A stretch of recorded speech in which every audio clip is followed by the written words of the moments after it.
చేసిన అధికారులపై commissioner Amrapali serious అయ్యారు. ప్రభుత్వ ఉత్తర్వులు వచ్చిన విజిలెన్స్ విభాగం అధికారులు హైడ్రాను వీడటం లేదంటూ ఆమె సీరియస్గా ఉన్నారు. హైడ్రా కమిషనర్కు జవాబుదారీగా ఉంటూ జీహెచ్ఎంసీ కమిషనర్ ఆదేశాలను పట్టించుకోవడం లేదంటూ అమ్రపాలి సీరియస్గా ఉన్నట్టుగా తెలుస్తుంది. తమ పరిధిలో పనిచేయని అధికారులకు ఇకపై జీతాలు ఇవ్వొద్దంటూ కూడా ఆమె సీరియస్ వార్నింగ్ ఇచ్చారు. రోజువారీ కార్యకలాపాలు విచారణలో విజిలెన్స్ అధికారులు అవసరం ఉందంటూ స్థాయి సంఘం సభ్యులు మండిపడ్డారు. కానీ వారంతా ఆ బాధ్యతలు నిర్వర్తించడం లేదంటూ సభ్యులు తీవ్రస్థాయిలో విమర్శలు గుప్పించారు. సభ్యుల అభ్యంతరంపై జీహెచ్ఎంసీ కమిషనర్ తీవ్రంగా స్పందించారు. ముఖ్యంగా విజిలెన్స్ అధికారులు పూర్తిగా హైడ్రా అధికారుల చెప్పు చేతల్లోకి వెళ్లడంపై జీహెచ్ఎంసీ చాలా సీరియస్గా స్పందించింది. ఇకపై తమ పరిధిలో పనిచేయని అధికారులకు జీతాలు కూడా ఇవ్వద్దంటూ ఆమె ఆదేశించిందంటే పరిస్థితి ఎంతవరకు దారితీసిందో ఒకసారి మనం అర్థం చేసుకోవచ్చు.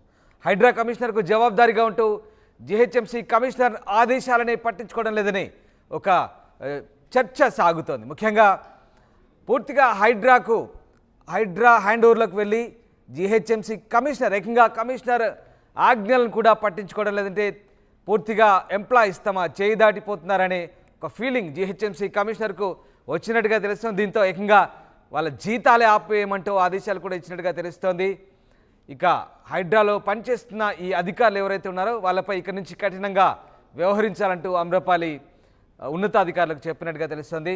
ప్రభుత్వ ఉత్తర్వులు వచ్చినా విజిలెన్స్ విభాగం అధికారులు హైడ్రాను వీడకపోవడం పట్ల అమ్రపాలి చాలా సీరియస్గా ఉన్నారు. ఎస్, మా కరెస్పాండెంట్ సాగర్ జైన్ అవుతున్నారు. Sagar, it's a interesting fight. నిజంగా ఇదొక జిహెచ్ఎంసీ హైడ్రా మధ్య ఏంటి రగడ? జిహెచ్ఎంసీ ఎంప్లాయీస్ హైడ్రాకి డిప్యూట్ చేసినప్పుడు తిరిగి మళ్ళీ వెనక్కి రావాలంటూ ప్రభుత్వం ఉత్తర్వులు ఇచ్చినా కూడా పట్టించుకోవడం లేదు. అంతేకాదు ఏకంగా కమిషనర్ ఆజ్ఞలను కూడా లెక్క చేయట్లేదని చర్చ సాగుతోంది. దీంతో వాళ్ళ శాలరీస్ కూడా ఆపేయమంటూ శాలరీస్ కట్ చేయమంటూ కూడా కమిషనర్ ఆదేశాలు ఇచ్చినట్టుగా తెలుస్తుంది. అసలు ఏం జరుగుతుంది ఈ రెండు డిపార్ట్మెంట్ల మధ్య?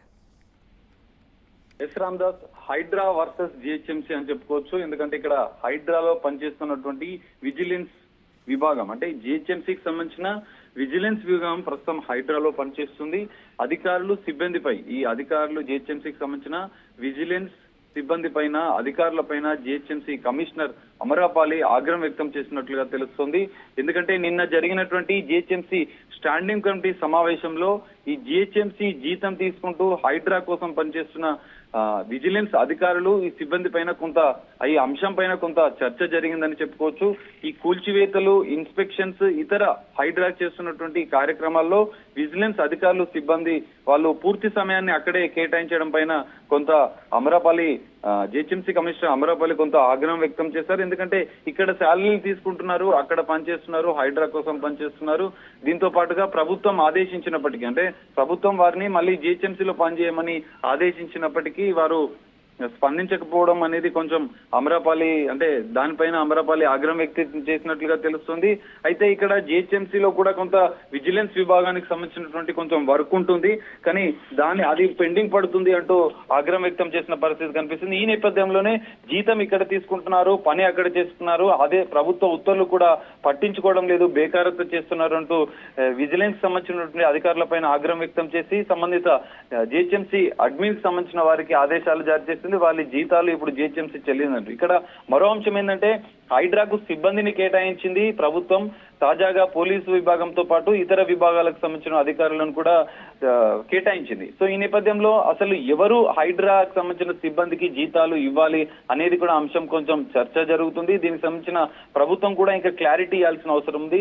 హైడ్రా కమిషనర్ రంగనాథ్ కూడా దీనిపైన చర్చిస్తున్నట్లుగా తెలుస్తుంది. ఎందుకంటే ఇప్పటికీ పోలీస్ విభాగానికి అయితేనేమో దానికి సంబంధించినటువంటి హోంశాఖ జీతాలు ఇస్తుంది, లేదంటే ఇతర దానికి సంబంధించిన ఇప్పుడు విజిలెన్స్ విభాగానికి సంబంధించి మనం ఒకసారి పరిశీలిస్తే ఇక్కడ జిహెచ్ఎంసీ జీతాలు ఇస్తుంది. కానీ ఈ కేటాయింపు జరిగిన తర్వాత ఎవరు జీతాలు ఇవ్వాలి హైడ్రా సిబ్బందికి అనేది ఒక చర్చనీయాంశంగా మారింది. దీనిపైన హైడ్రా కమిషనర్ రంగనాథ్ కూడా ఇప్పటికే ప్రభుత్వానికి నివేదించారు. దీనిపైన క్లారిటీ వచ్చేంత వరకు ఈ అధికారుల మధ్య సమన్వయ లోపం అనేది కొంత మనకు కనిపిస్తుంది. రామ్దాస్, రైట్, ఇక్కడ సాగర్ వెరీ ఇంట్రెస్టింగ్. ఎందుకంటే జిహెచ్ఎంసీలో విజిలెన్స్ చీఫ్ రంగనాథే ఉన్నారు. అట్లాగని ఎంప్లాయీస్ కూడా ఆయన మాట వినాలా ఈమె మాట వినాలా అన్నట్టుగా తయారైంది. బట్ ఇక్కడ పైగా ఖచ్చితంగా వెనక్కి రావాలంటూ ఉత్తర్వులు ఇచ్చినప్పటికీ ఎంప్లాయీస్ ఎందుకు మళ్ళీ, ఎందుకంటే రోజువారీ ఇన్స్పెక్షన్స్ ఉంటాయి కాబట్టి స్థాయి సంఘం సభ్యులు చాలా సీరియస్గా తీసుకున్నారు. వాళ్ళంతా కూడా వెళ్ళి హైడ్రాలో పనిచేస్తే జిహెచ్ఎంసీ పరిస్థితి ఏంటంటూ వాళ్ళంతా కూడా సీరియస్ అవ్వడంతో నిన్న అమ్రపాలి ఈ విషయంపై కూడా చాలా ఆమె కూడా సీరియస్గా తీసుకుంది. సో మరి ఎందుకు వాళ్ళు వెనక్కి రావట్లేదు? వాస్తవానికి మీరు చెప్తున్నట్టుగా హైడ్రాక్ అసలు ఏంటి, హైడ్రాక్ సంబంధించినటువంటి విధి విధానాలకు సంబంధించి కానీ ఎంప్లాయీస్ డిప్యూటేషన్ కానీ ఇప్పటివరకు ఒక క్లారిటీ లేదు. సో ఏం జరగబోతుంది? ఈ కోల్డ్ వార్కి సంబంధించి ప్రభుత్వం దృష్టి సారించబోతుందా? ఎస్ రామ్దాస్, మనం చూసుకోవచ్చు ఇంత ముందు ఈవీడిఎం అంటే విజిలెన్స్ ఎన్ఫోర్స్మెంట్ మానిటరింగ్ సంబంధించినటువంటి వ్యవస్థ అనేది జిహెచ్ఎంసీ పరిధిలోనే పనిచేస్తుంది.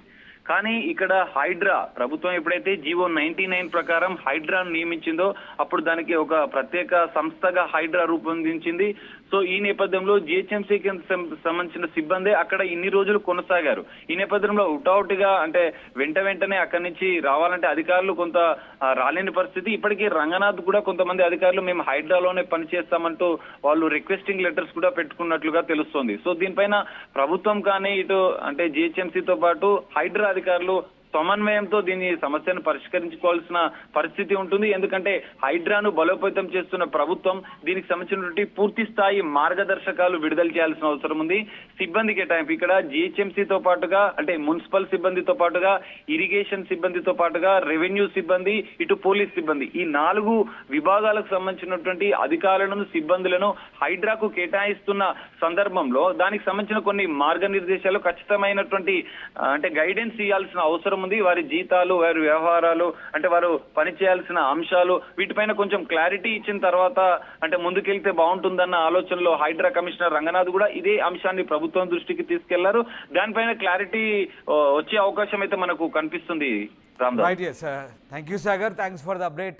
యాక్చువల్గా హైడ్రా అనేది స్వతంత్రంగా వ్యవహరిస్తోంది, పూర్తి అధికారాలు కూడా ఇచ్చారు ముఖ్యమంత్రి. కానీ హైడ్రాలో పనిచేసే ఉద్యోగులకు సంబంధించి ఇప్పటివరకు స్పష్టత లేదు.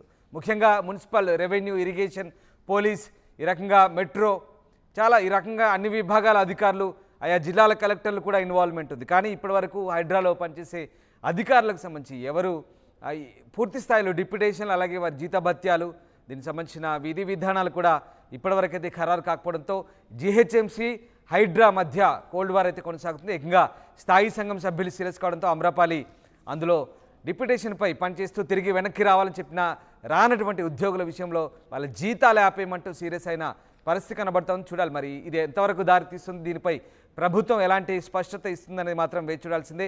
ప్రస్తుతానికైతే అధికారులపై కమిషనర్ అమ్రపాలి సీరియస్గా ఉన్నారు. ఉత్తర్వులు ఇచ్చినా కూడా విజిలెన్స్ విభాగం అధికారులు హైడ్రాను విడకపోవడం పట్ల ఆమె చాలా సీరియస్గా ఉన్నట్టుగా తెలుస్తోంది. స్థాయి సంఘం సభ్యులేమో ఒకవైపు రోజువారీ ఇన్స్పెక్షన్లకు విజిలెన్స్ అధికారులు ఉండాల్సిందేనంటూ పట్టుబట్టడంతో అమ్రపాలి నిర్ణయం తీసుకుంది.